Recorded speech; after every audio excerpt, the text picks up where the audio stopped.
raise hand mungkin langsung ke Q&A aja.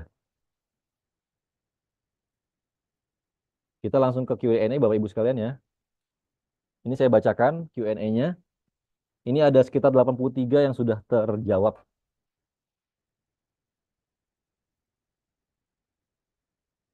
Ini saya bacakan mungkin.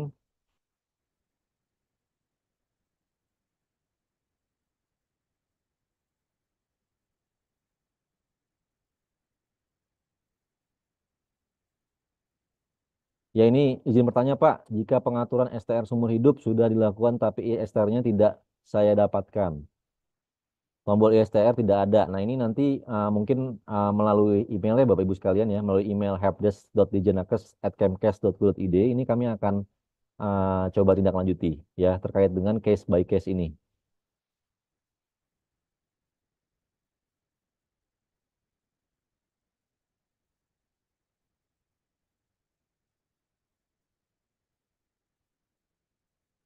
Ini ya, ini mau bertanya, sampai saat ini informasi SKP pada beranda satu set SDMK saya pada target masih tertulis 025. Sedangkan saya sudah punya 17 SKP.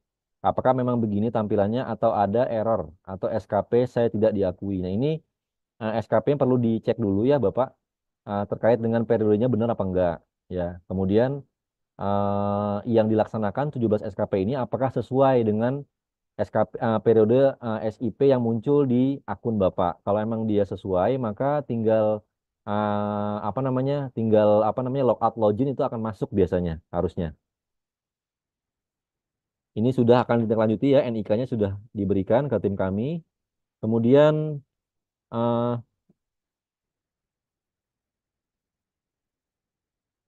oke lanjut.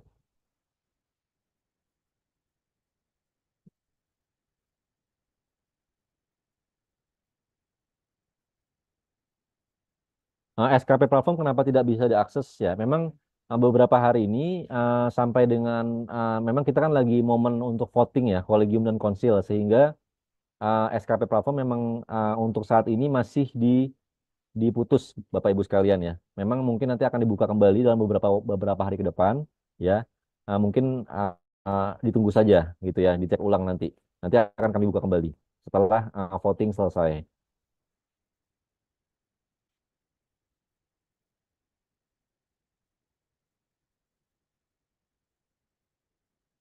Ini terkait dengan pertanyaan kenapa di tiap daerah berbeda-beda aturannya. Ada yang mewajibkan ada kecukupan SKP, ada yang tidak.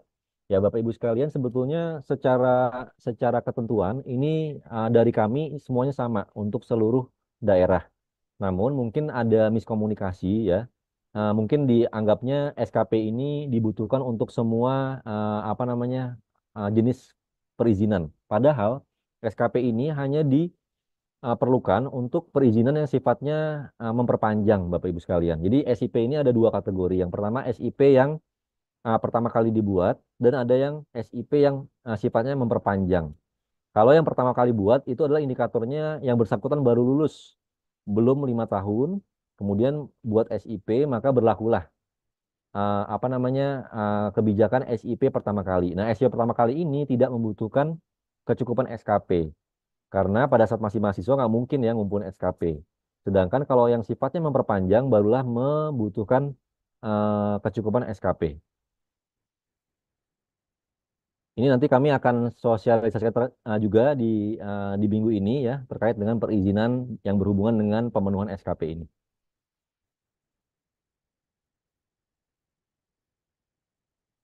Ya ini apakah SKP yang sudah didapatkan di profesi sebelumnya bisa diklaim sebagai capaian SKP? Jawabannya bisa Bapak Ibu sekalian ya. Yang sebelum 1 Maret 2024 tinggal diupload aja ke sistem SKP platform.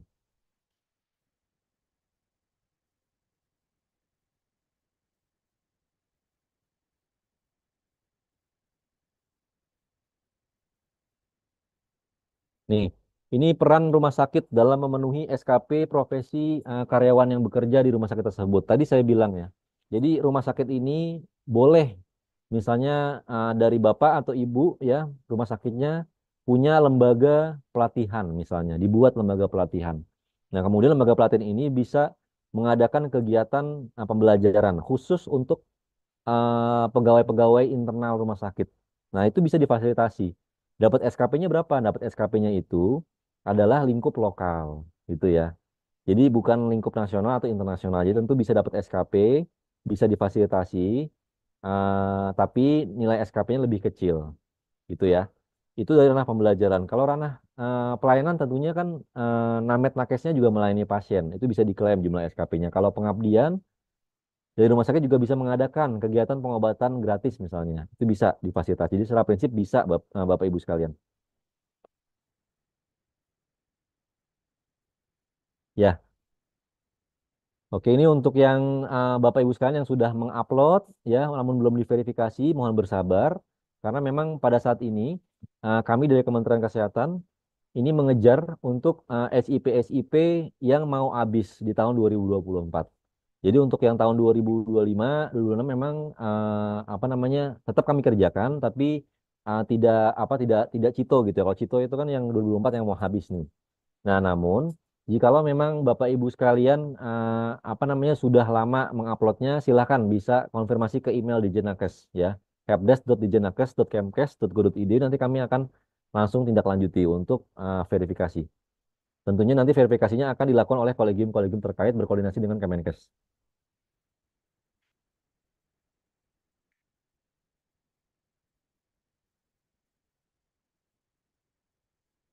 Nah, ini ada pertanyaan. Ini saya sudah dari Vokasi Farmasi, tapi di web portal OP-nya udah dapat S11 SKP, tapi belum tersinkron ke Kemenkes. Nah, memang ini ada yang tersinkronnya setelah 1 Maret 2024, sehingga tidak bisa masuk ke sistem kami. Nah, solusinya adalah melakukan penguploadan mandiri saja, sehingga nanti kami bisa melakukan verifikasi untuk diklaim sebagai capaian SKP.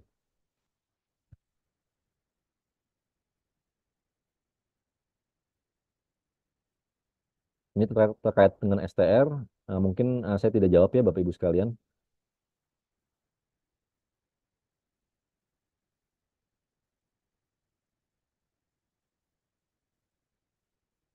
Ini banyak yang berulang pertanyaannya. Sepertinya sudah sepakat dengan KMK ya, jadi tidak apa namanya jarang pertanyaan terkait dengan SKMK.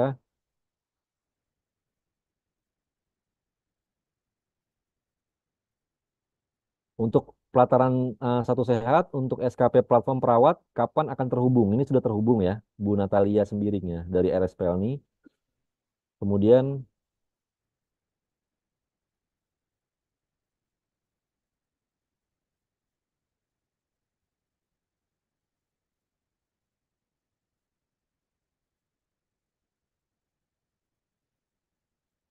ya ini pertanyaan dari Dokter Gigi Eva.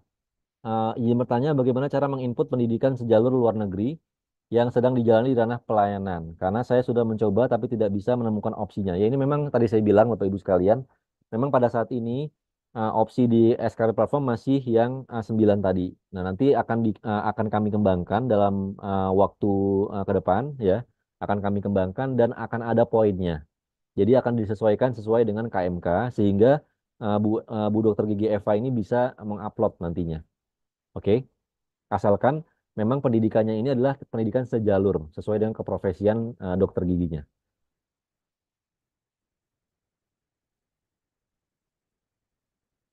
Nah, ini selamat pagi izin bertanya untuk profesi saya yaitu perekam medis dan infokes. Ya, untuk perekam medis dan infokes ini memang pada saat ini belum kami buka SKP platformnya. Ini sekalian klarifikasi Bapak Ibu sekalian. Karena kenapa? Karena pada saat ini Undang-Undang 17 2023 ini apa namanya kebijakannya adalah yang wajib mengumpulkan SKP dan berhak uh, dan bisa membuat SIP itu adalah tenaga-tenaga vokasi dan profesi. Nah, untuk perekam medis dan infokes ini kan ada sebelumnya itu kan di sistem yang lama sebelum Undang-Undang 17 kan yang mendapatkan STR itu kan ada yang kesarjanaan, ada yang vokasi. Sehingga di sistem SKP Platform sedang disesuaikan Bapak Ibu sekalian. Nantinya ketika sudah dibuka, maka yang bisa mengakses SKP Platform itu adalah tenaga vokasi, gitu ya. Ini akan berlaku juga dengan profesi-profesi yang saat ini belum dibuka juga. Ada sekitar 6 profesi. yang segera ya, insya Allah dalam waktu dekat akan kami buka. Oke.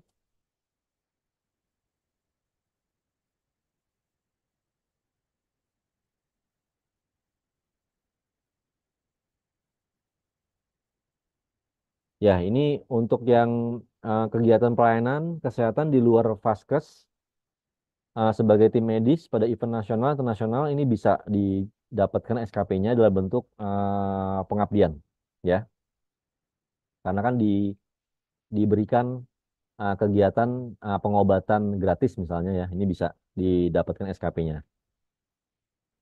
Untuk jumlah SKP-nya bisa dilihat di dalam KMK tadi. Ini pertanyaan tentang STR juga. Oke, pertanyaannya sama. Ini pertanyaan terkait dengan apa namanya tentang rekam medis yang belum terbuka, belum dibuka SKP platformnya. Kemudian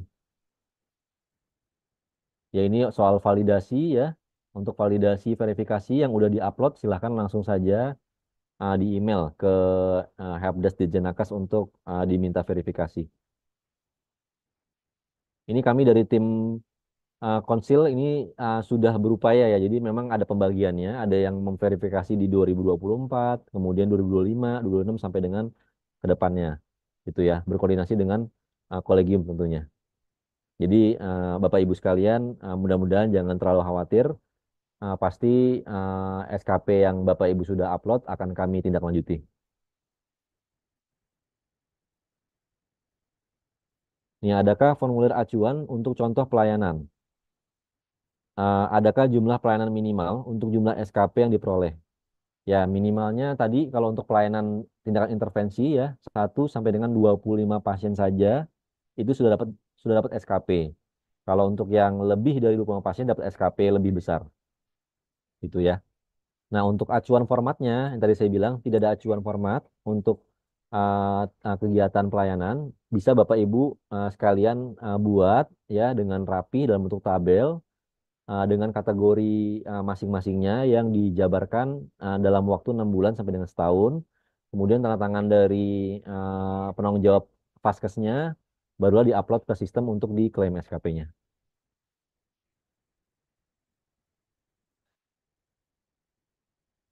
Kemudian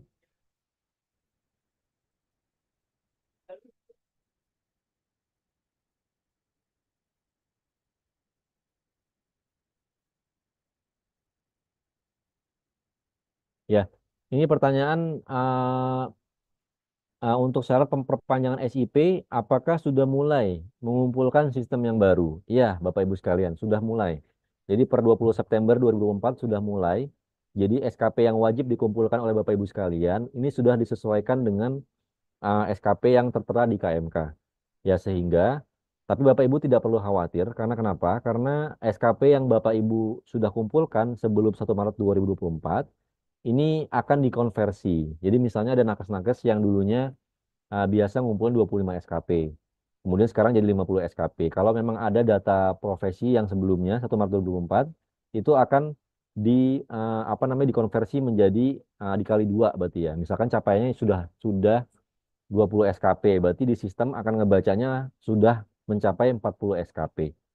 Jadi dari IT kami itu sudah sedang berproses ya. Sudah sebagian sudah diproses menyesuaikan apa namanya konversinya menyesuaikan dengan KMK yang sudah disahkan sekarang.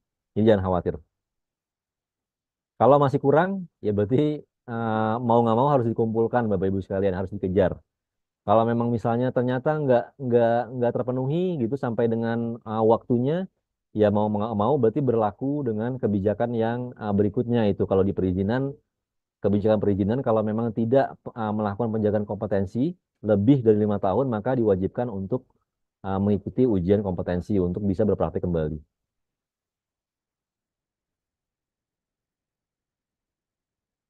Ya ini pertanyaan verif juga saya lewati. Kemudian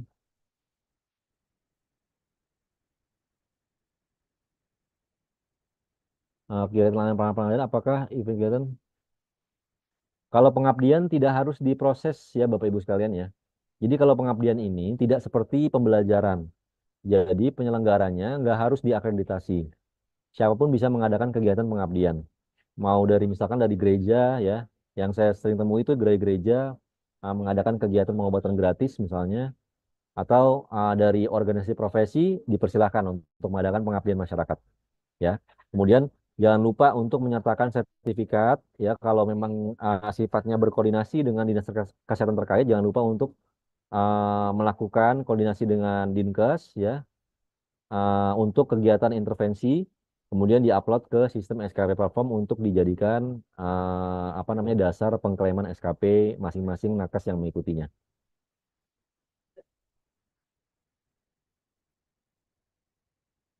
Kemudian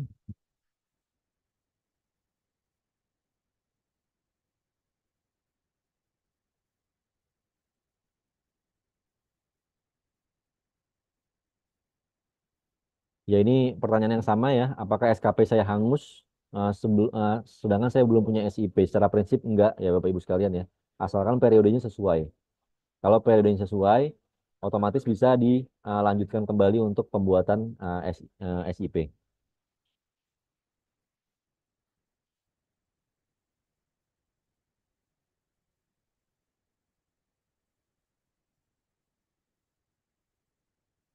Oke, ini rata-rata sama pertanyaannya.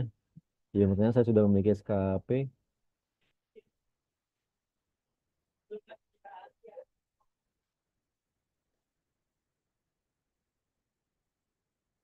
Ya ini juga ya, saya sudah mengumpulkan dari OP saya sudah lebih dari 25 SKP. Apakah bisa di apa? Bisa di bisa diklaim? Bisa. Tinggal diupload saja ke SKP platform.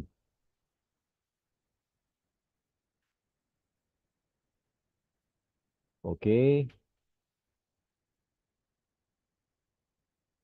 Untuk kendala-kendala ya, kendala-kendala yang sifatnya personal ya, case by case silakan langsung saja di email ke helpdesk.dijenakes@kemkes.go.id.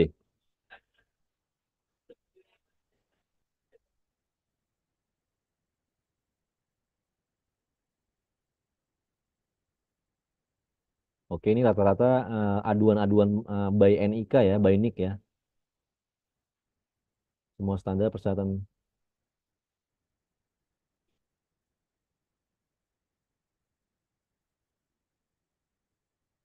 Nah, ini pertanyaannya, apakah kalau untuk memenuhi ranah pembelajaran, apakah hanya mengikuti pelatihan cukup atau bisa juga dalam bentuk seminar? Jadi terserah Bapak Ibu sekalian ya, dari pembelajaran bisa dapat SKP dari pelatihan yang kurikulumnya sudah terakreditasi Kemenkes atau dari kegiatan-kegiatan peningkatan kompetensi dalam bentuk seminar dan lain sebagainya tadi saya sudah jelaskan.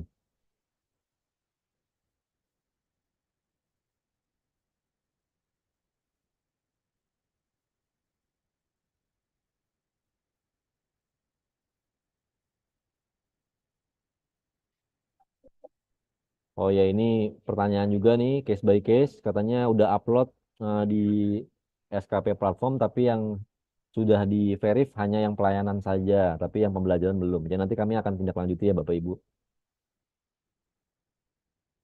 Kemudian perekam medis dan infokes ya ini sudah dijawab tadi kenapa belum dibuka SKP platformnya.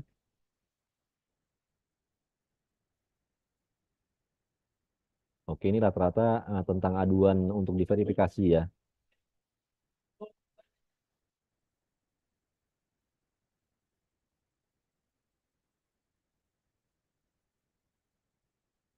Ini kode billing ya. Kode billingnya nggak muncul.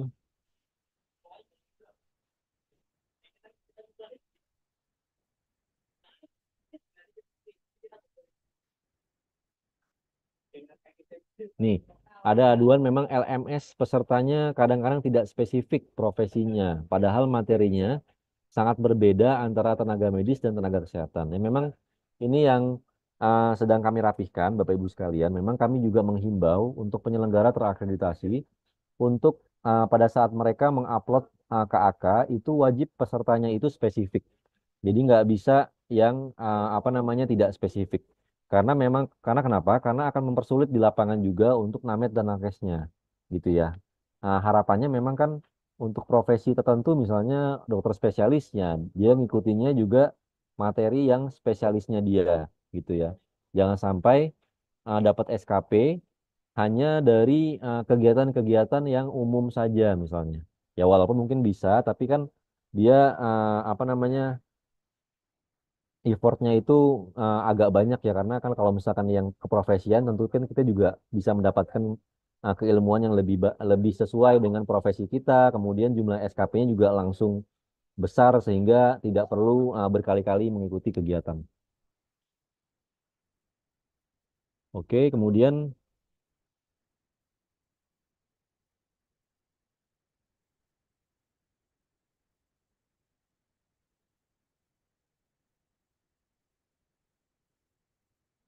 bagaimana cara memasuki surat keterangan bekerja? Kalau surat keterangan bekerja ini tidak dapat SKP ya Bapak Ibu sekalian ya. Jadi tidak seperti dulu untuk surat keterangan bekerja tidak dapat SKP. Jadi kita fokus ke ranah-ranah tadi yang sudah saya jelaskan.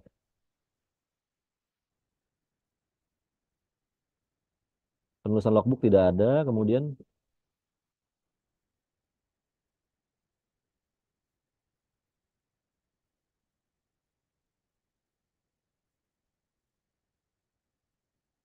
oke ini tentang verifikasi lagi.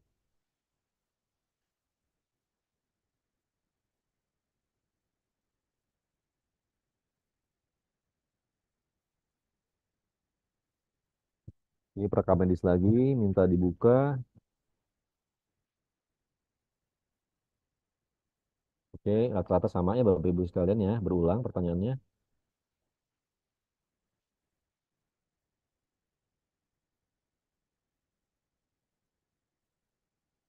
Apakah fasilitator atau narasumber mendapatkan SKP dalam bentuk sertifikat? Jadi gini Bapak Ibu sekalian, kalau peserta sekarang ini kan udah ada fiturnya di dalam pelataran sehat untuk mendapatkan SKP. Jadi Bapak Ibu tinggal klik ikut pembelajaran, kemudian maka setelah selesai pembelajaran maka akan otomatis masuk SKP-nya ke akun Bapak Ibu sekalian. Nah, berbeda dengan narasumber atau fasilitator. Memang saat ini dari tim pelataran sehat itu sedang melakukan proses untuk supaya pembicara dan fasilitator ini bisa punya akses sama dengan peserta. Namun pada saat ini tentu SKP-nya narasumber dan fasilitator tetap diakui. Dengan cara apa? Dengan cara mengupload surat registrasi. Jadi kalau penyelenggara ini setelah dapat SKP dia kan dapat surat registrasi kegiatan. Nah, di situ ada keterangan jumlah SKP yang diberikan untuk narasumbernya. Nah, itu mungkin bisa diminta ke penyelenggaranya surat registrasi tersebut untuk bisa diupload ke sistem SKP platform untuk proses klaim. Gitu ya. Ini untuk sementara.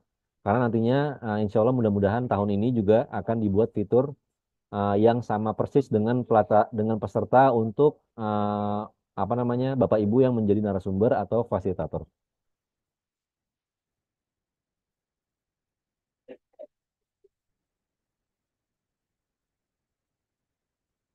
Selamat pagi Pak, ini SKP untuk mengurus SIP bagi nakes yang buka praktek. Bagaimana dengan nakes yang tidak buka praktek? Jadi gini Bapak Ibu sekalian, secara prinsip saat ini Undang-Undang 17 2023 itu mengakomodir SKP untuk yang berpraktik. Ya, makanya di satu set SDMK ini munculnya kan periode. Kalau Bapak Ibu tidak menginput data SISDMK atau data SIP di SISDMK, itu ya, yang terupdate kapan, itu nggak akan muncul di SKP platform periodenya. Sehingga ketika Bapak Ibu ikut pembelajaran melalui pelataran sehat, itu bisa-bisa saja. Tapi SKP-nya nggak akan masuk ke dalam SKP platform karena periodenya belum muncul. Nah, dia SKP-nya hanya terinput ke akun pelataran sehat Bapak Ibu sekalian, gitu. Nah, pertanyaannya, jikalau nanti saya sudah mengintegrasikan atau melengkapi data SSDMK saya, apakah SKP di pelataran sehat bisa masuk apa enggak? Jawabannya bisa, gitu. Jadi asalkan Bapak Ibu sekalian, kalau mau menggunakan SKP platform yang tujuannya nanti untuk berpraktik, maka wajib untuk memiliki SIP yang bisa Bapak Ibu input di dalam satu set SI-SDMK.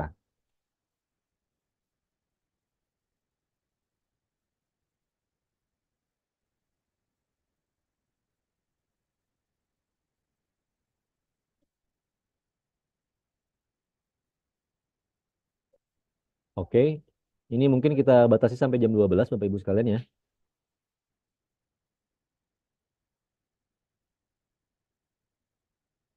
Ini banyak yang tentang verifikasi. Oke,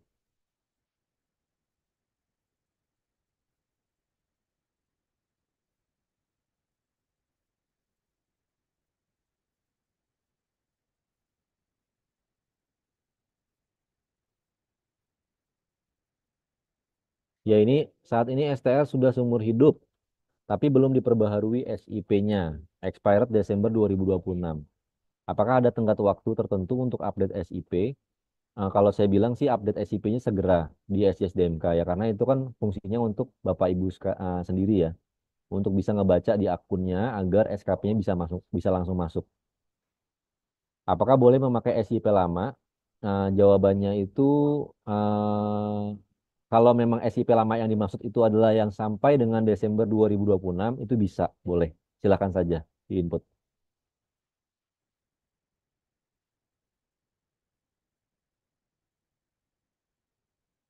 Saya bekerja RSIA swasta di Jakarta Pusat. Bagaimana cara RS kami agar dapat mengadakan webinar skala lokal di pelataran sehat yang ber-SKP?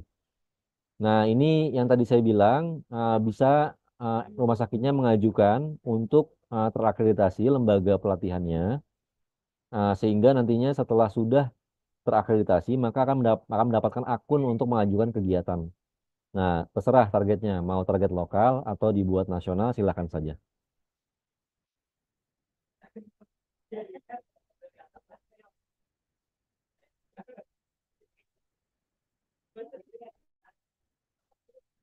Oke.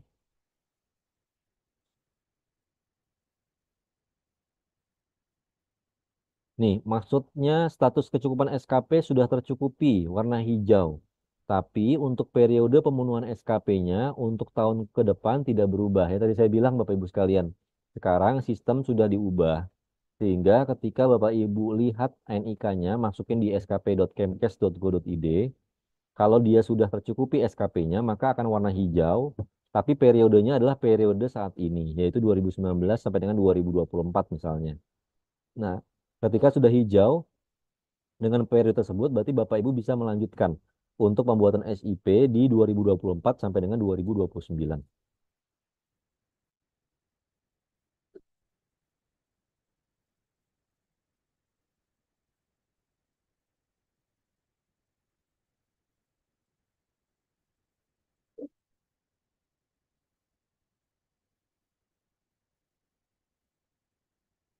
Saya sudah punya STRA seumur hidup, tapi SKP platform di bagian kurikulum vitae, identitas diri, bagian jenis profesi tidak terisi. Bagaimana cara pengisiannya dengan profesi apoteker? Nah, caranya yang tadi saya bilang, Bapak, jadi bisa bisa melihat di profil saya, klik profil saya, kemudian ke profesian. Nah, itu dicek Bapak, apakah keprofesiannya sudah lengkap atau belum? Kalau dia belum terisi, tinggal diklik yang ubah yang pensil sebelah kanan itu, ya tampilan pensil kanan tadi, tinggal diklik kemudian diisikan jenis profesinya apa dan kompetensinya apa.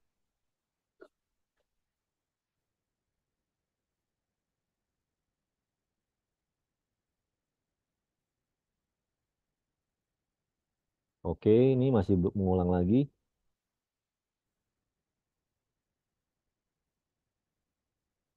Ya untuk perekam medis nanti secepatnya ya Bapak, untuk dibuka untuk perekam medis tadi penjelasannya seperti tadi. Untuk apa namanya Bapak Ibu yang menghadapi kesalahan data, misalkan STR-nya salah nomor segala macam, bisa di email saja ke Dirjen Nakes ya.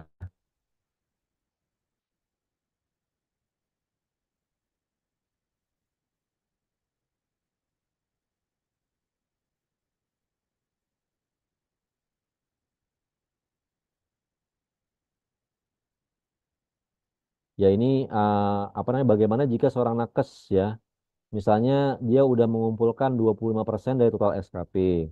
Kemudian yang bersangkutan praktiknya di tahun 2020 sampai dengan 2023 pindah ke tempat baru di tahun 2024 dengan SIP baru. Apakah SKP yang dikumpulkan tahun 2020 sampai dengan 2023 bisa terakumulasi pada periode SIP yang baru? Ya ini tergantung SIP-nya Bapak Ibu sekalian. Jadi secara prinsip kita ini wajib untuk mengumpulkan SKP dalam waktu 5 tahun. Nah, 5 tahun ini setelah dikumpulkan, barulah misalnya dikumpulkan dari tahun 2019 sampai dengan 2024. Nah, 2024 ini kan untuk pengajuan SIP. SIP dari 2024 sampai dengan 2029. Nah, ketika SKP yang kita kumpulkan dari 2019 sampai dengan 2024, itu kita gunakan untuk memperpanjang SIP di periode berikutnya, maka otomatis SKP-nya akan kembali menjadi nol. Ya, kembali menjadi nol dan dikumpulkan lagi dalam waktu 5 tahun ke depan. Ya. Nah, pertanyaannya, apakah SKP yang dikumpulkan di periode berikutnya itu bisa menambal di periode sebelumnya? Jawabannya nggak bisa, Bapak Ibu sekalian. Ya. Tapi ketika misalnya dari 2019 ke 2024, ternyata dia pertanyaannya ini pindah praktik saja misalnya. Misalkan 2019 sampai dengan 2020 praktik di tempat A. 2021 sampai dengan 2023 pindah ke tempat yang baru, misalnya SIP baru. Nah, itu akumulasinya tetap ya, karena kita acuannya bukan pindah tempat kerja, tapi acuannya adalah periode SIP-nya dari kapan ke kapan, gitu. Oke, kemudian ini sertifikat seminar pasti akan divalidasi ya Bapak Ibu sekalian, dapat SKP. Ini kita punya waktu 5 menit lagi Bapak Ibu sekalian ya. Nanti mungkin kami tidak meng-end Zoom, jadi masih bisa diakses dan dibaca pertanyaan-pertanyaan yang sudah dijawab oleh tim kami. Ya, secara melalui KTKI, namun saat validasi data ditolak dan sampai hari ini tidak bisa memperbaiki.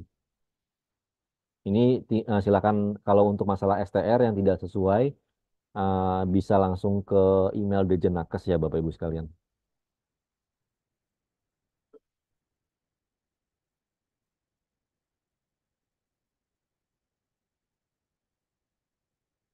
Oke,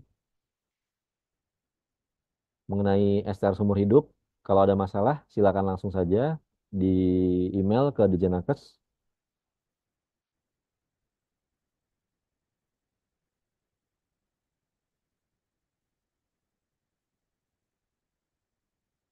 Apakah harus menggunakan RME baru dapat SKP? Jawabannya tidak ya, Pak.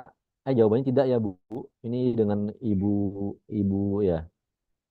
Tidak jadi tidak harus terlink ke rekam medis elektronik untuk dapat SKP ya. Untuk saat ini karena memang di satu saat SDMK belum terintegrasi dengan RME sehingga kita bisa mengklaim SKP dengan cara mengupload mandiri saja ke sistem SKP platform. Nantinya akan divalidasi oleh kolegium untuk dapat SKP terkait dengan pelayanan yang sudah Ibu lakukan, gitu ya.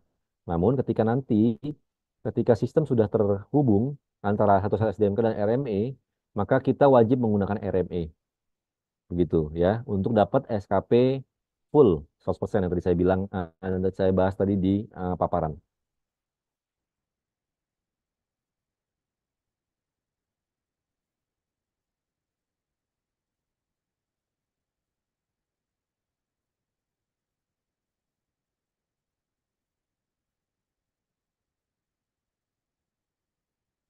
Jika akan mengurus SIP praktek mandiri untuk pertama kali, lalu untuk jumlah pasien di ranah pelayanan diisi gimana? Kan belum ada pasiennya ya. Kalau belum ada pasiennya tidak bisa dapat ranah pelayanan, Bu. Ya, jadi wajib melayani pasien baru dapat SKP.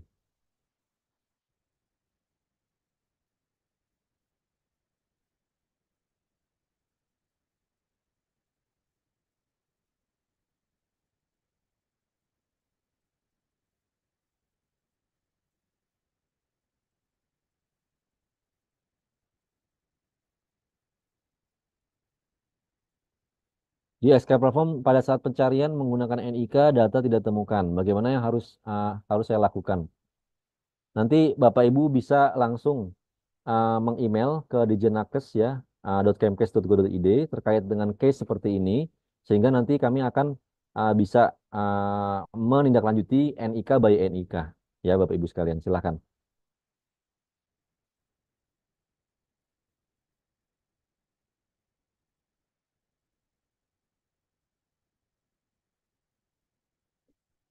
Pembuatan laporan kegiatan pelayanan pengabdian diupload berupa foto atau file. Ya, bentuknya itu kegiatan sertifikat ya, sertifikat kegiatan atau berita acara atau surat tugas. Jadi bukan foto saja. Karena kami juga sering tuh melihat verifikasi dalam bentuk foto, yaitu bukan sebagai bukti valid ya Bapak Ibu sekalian, karena kan butuh tanda tangan dari pimpinan terkait. Ya, jadi wajib secara resmi formal ya dibuat dalam bentuk surat keterangan. Untuk filenya itu PDF ya 250 kilobyte maksimal.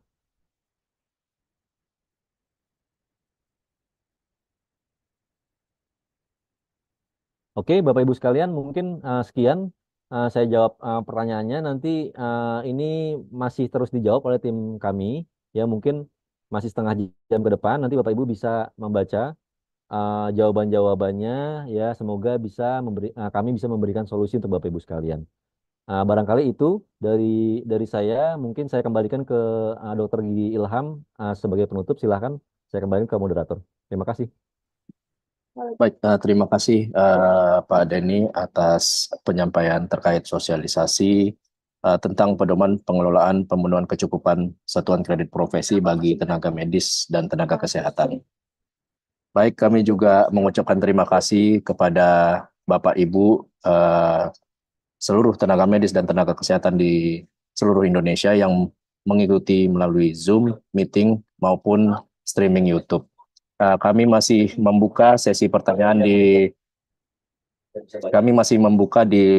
sesi di link YouTube, maaf, di link Zoom untuk sesi pertanyaan di Q&A, yang mana nanti kita masih bisa menjawab di sekitar setengah jam ke depan. Jadi kiranya Bapak Ibu bisa masih bisa memberikan pertanyaan-pertanyaan yang akan dijawab oleh tim kami jika masih ada yang mengganjal atau ingin ditanyakan terkait SKP. Baik, sekali lagi kami ucapkan terima kasih Bapak Ibu tenaga medis dan tenaga kesehatan di seluruh Indonesia telah mengikuti kegiatan sosialisasi ini. Kami sudahi kegiatan ini. Wabillahi taufik walhidayah. Wassalamualaikum warahmatullahi wabarakatuh. Selamat siang, salam sehat.